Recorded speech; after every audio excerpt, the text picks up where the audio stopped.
Kamal, I wanted to ask you a question that's more specific to politics for Michigan. Yes. If we're going to make Michigan great again, we clearly need to unify people, citizens, voters, to get people engaged. Hmm. Uh, One of the people that's announced on the Democratic ticket for governor is Abdul Al Saeed. And I know from doing a little bit of study on his background that he worked with the Muslim Student Association and was vice president of his chapter when he was in college, Hmm. which is part of the Muslim Brotherhood, as I understand it. What would have happened to Michigan if they elected not just a Muslim as a governor, but a Muslim with that kind of a background? How would that change the agenda as far as making Michigan great again?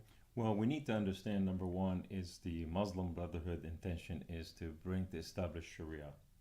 Sharia is the constitution of Islam. It's their laws and bylaws. It's only 14% religion. The rest of Sharia is fullness of government. So basically, it's military, it's judicial, it's civic, it's everything. But here's the problem: because of they are background Sufi, and they're backed up by Wahhabi monies. Basically, their call is to establish Islamic civilization. So the nature of this gentleman that he is backed up by the state of Qatar. He's receiving monies, funds from the state of Qatar, which has just been announced as a terrorist state.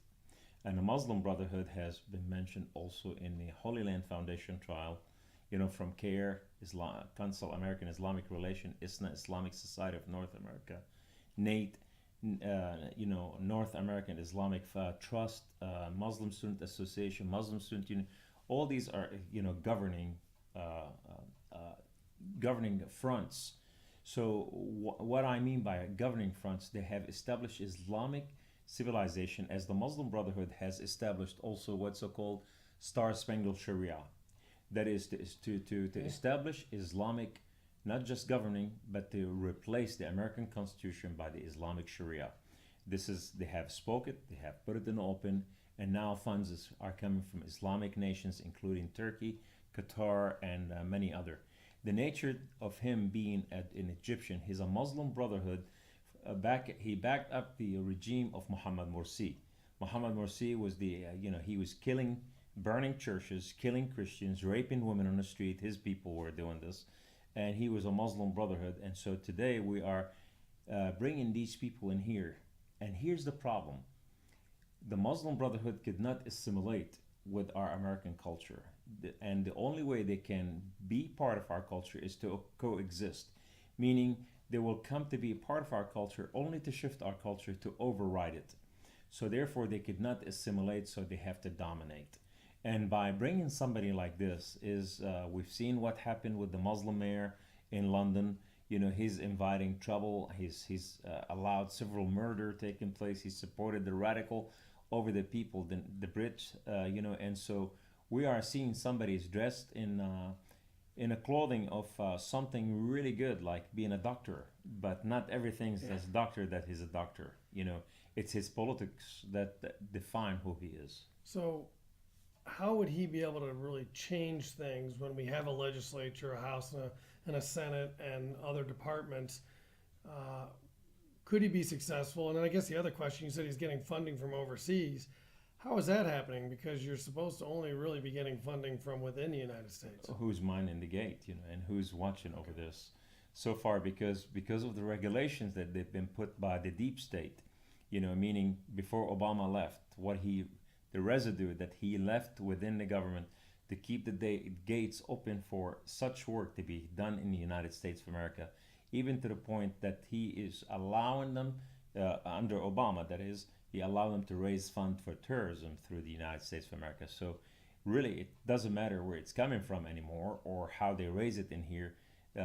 We need to know what is the goal and the nature of this, and that is to really anti-United States. All right. So the money's coming, regardless of whether it's coming legitimately or not. But what could a Muslim who identifies with the Muslim Brotherhood do as governor when he's got the rest of the House and the Senate to work with? Um, well, the problem with this is as what we see. Look at Keith Allison out of Minnesota. Minnesota. So far, he's turning to be a radical, literally anti-Christians, American Constitution, every legit things that America stand for. So what difference does it make? When you are radical, you are radical. So basically, you will start working against anything and everything that allow America to be great again. He will sabotage this, and he will stand against this, and he will stand against Trump, and he will stand against everything that would make Michigan great again. To the point that Michigan could not move forward, and now people will have to go on the street and cause issues to get his attention. And as long as he's governor, he's not going to worry about it, because he was set here by Islamists, and his job is to create chaos and not to create peace.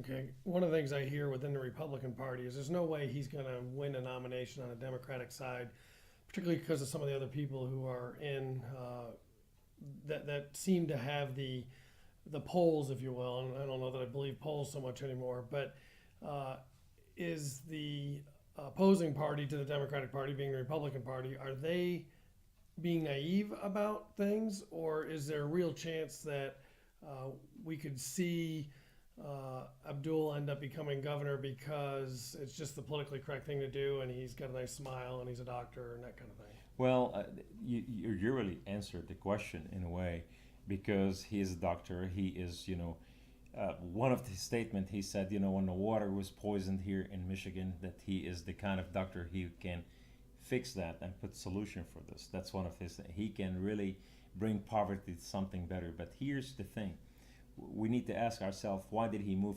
from Egypt to here? Because Egypt was dealing from poverty. He ran away from it because he did not know how to fix it in his own home. So he came here to the United States of America, and now he want to take something that is really working good, and he want to turn it to the Muslim. He want to turn it backward like an Egyptian system. So therefore, what happened? He's going to reverse the system and cause him more issues. But here's the thing: the problem is the monies that they're getting.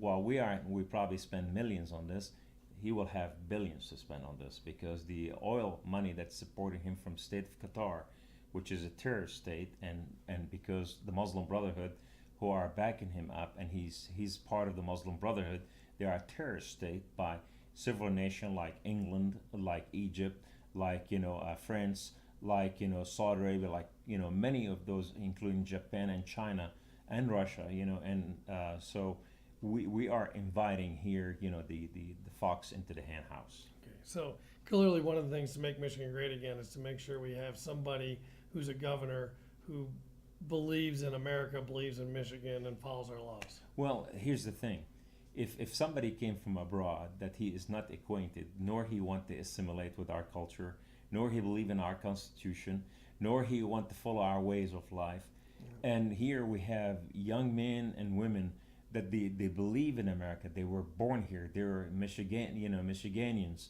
and they were people of true identity. They studied here. They know everybody. They loved everybody. These people are the turf of this nation in here.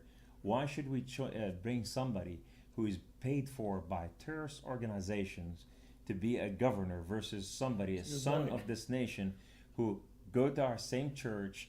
He worship with everybody. Everybody know who he is, and now we don't have an if and maybe. Let's invite our people to step to the forefront, because if this man, who's from Egypt, who's running for a governor, if he doesn't have a foggy background, I would say, hey, there's no discrimination. But his background is really tainted with a lot of Islamism, meaning radicalism. So why try something like this? Right. So he's going to be different than if we had somebody who is a second or third generation Muslim who grew up in Dearborn and was familiar with Michigan and America, versus somebody like him that's come from abroad. I mean, our last governor was originally born and raised in Canada, and she spent so much money and drove our state into the recession that we experienced.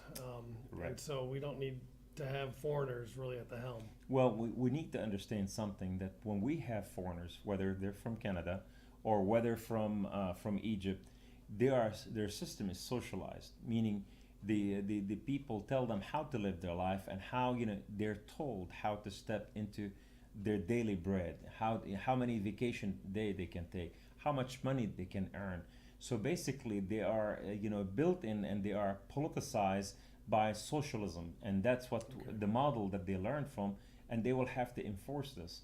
While we are here in America, we have understood what our Constitution is: by the people, of the people, for the people. This is for the people to excel and exceed and have and prosper in their businesses, in their daily bread, in their life, and not to contain them like chicken, but to celebrate life. That's a good point. Well, thanks for helping to clarify that, because it is something that I think most people in Michigan aren't that familiar with, that this individual is not necessarily from America. I mean, he's got other agendas. He's spent time abroad, and I'm all for going abroad. I mean, I travel abroad, but I don't come back with that ideology to create what our system needs to look like. Yes, yes. It's very true. Not everything that looks like part of like Macon is like the other people, because we've seen many other people. Now we have a mayor down in Milwaukee, and she's Ethiopian, and now we see she is fighting against Milwaukee. She's fighting against the police. She's fighting against the freedom of the United States. She's fighting for the Muslims. So they elected somebody to advance Islamization of the United States of America. We can't have that. We're already having problems on our street between Intifa, between Islamism, between Black Lives Matter, between the Marxists, between the KKK. Why do we need to add one more thing? Right. Michigan doesn't need trouble. No. Why even think about the trouble where you can say, let's forget about this and let's focus on our sons and daughters specifically, like somebody who's going to be running in here in our, he's a senator. I heard, he's going to be running in here. He's a son of this nation. He fought for this nation. He's standing for this nation, and he loves this nation, Right. meaning he loves Michigan. These are the kind of people we need Right. to put in place. No, I agree. Well, thanks a lot for sharing that, Kamal.